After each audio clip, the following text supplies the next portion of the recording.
तर यानंतर आपण अंतरवाली सराटीमध्ये जाणार आहोत। मनोज जरांगे यांची तब्येत खालावलेली आहे। आज त्यांच्या उपोषणाचा चौथा दिवस आहे आणि वैद्यकीय पथकाकडून त्यांच्या प्रकृतीची तपासणी केली जाते।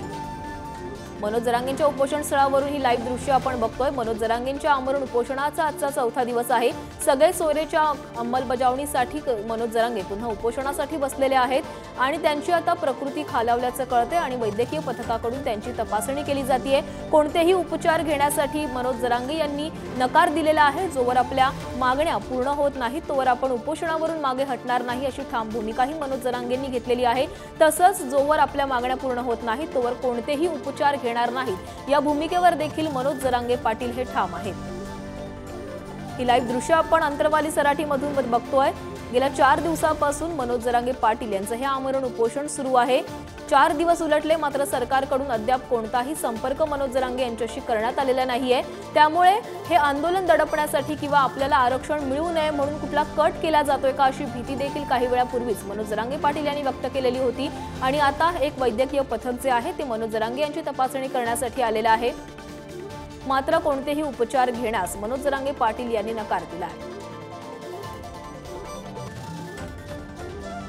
मराठा आरक्षणाच्या मागणीसाठी मनोज जरांगे यांनी पुन्हा एकदा आमरण उपोषणाचं हे हत्यार उपसलेलं आहे। अंतरवाली सराटीमध्ये गेल्या 4 दिवसापासून ते आमरण उपोषणासाठी बसलेले आहेत।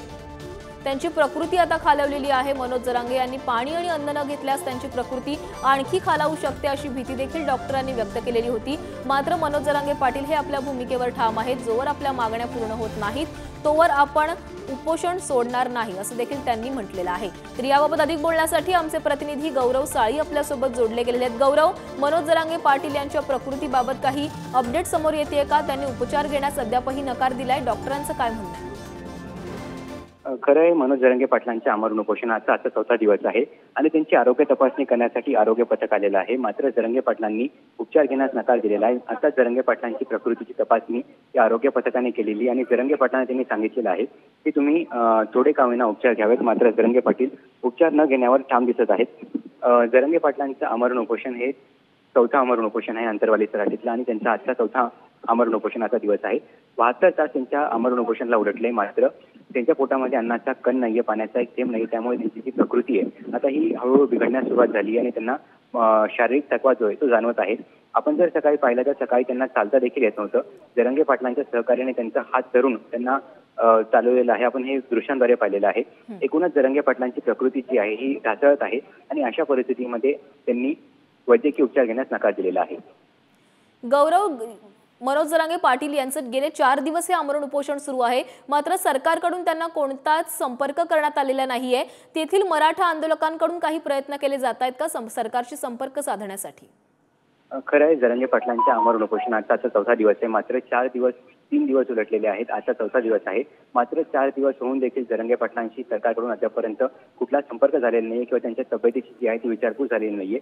मात्र 4 लोकसभेचे खासदार असतील, 4 ते 5 लोकसभेचे खासदार या ठिकाणी जरांगे पाटलांची भेट घेऊन गेलेले आहेत। त्याआधी 2 आमदार देखील जरांगे पाटलांच्या भेटीसाठी आले होते आणि आपण जर पाहायला गेलं तर हे यांची वैयक्तिक भेट होती। ही जरांगे पाटलांची तब्येत कशी आहे काय नाही हे विचारण्यासाठी हे खासदार आले होते। मात्र सरकारकडून अद्यापर्यंत कुठलाही संपर्क केला जात नाहीये। मात्र जरांगे पाटलांनी उपचार घ्यावे अशी मागणी जी आहे ते या ठिकाणचे जे स्थानिक असतील किंवा मराठा आंदोलक आहेत ते करत आहेत। मात्र जरांगे पाटील उपचार न घेण्यावर ठाम दिसत आहेत। गौरव, आपण बघितलं तर याआधी जेव्हा मनोज जरांगे पाटील यांनी अन्न पाणी सोडलेलं होतं तेव्हा मराठा आंदोलक जे जालनामध्ये अंतरवाली सराटीमध्ये उपस्थित होते त्यांच्याकडून अनेक विनवण्या केल्या जात होत्या, टाहो फोडला जात होता की मनोज जरांगे यांनी अन्न प्राशन करावं, पाणी घ्यावं। आता पुन्हा एकदा मनोज जरांगे पाटील हे आपल्या भूमिकेवर ठाम आहेत, अन्न पाणी घेणार नाही असं ते म्हणतात। तेथील मराठा आंदोलकांकडून त्यांची विनवणी केली जाते का, त्यांना रिक्वेस्ट केली जाते का की त्यांनी पाणी घ्यावं? अगदी खरी गोष्ट आहे। जरांगे पाटलांनी यापूर्वी 3दा उपोषण केले आणि यापूर्वी जरांगे पाटलांची जेव्हा प्रकृती खराब झाली तेव्हा मराठा आंदोलकांनी एकच टाहो फोडला होता, एकच आक्रोश या ठिकाणी केला होता की जरांगे पाटलांनी उपचार घ्यावे किंवा पाणी तरी प्यावं।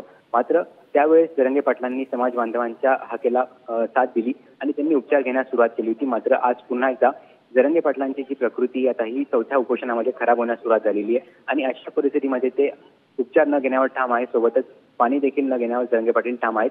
मात्र आता या ठिकाणचे स्थानिक असतील किंवा जे आलेले मराठा बांधव आहेत ते काय प्रयत्न करतात किंवा जरांगे पाटलांना पुन्हा ते भावनिक साथ घालतात काय पाहणं महत्त्वाचं असणार आहे।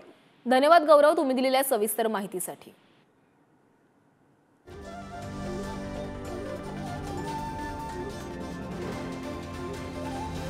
Thank you.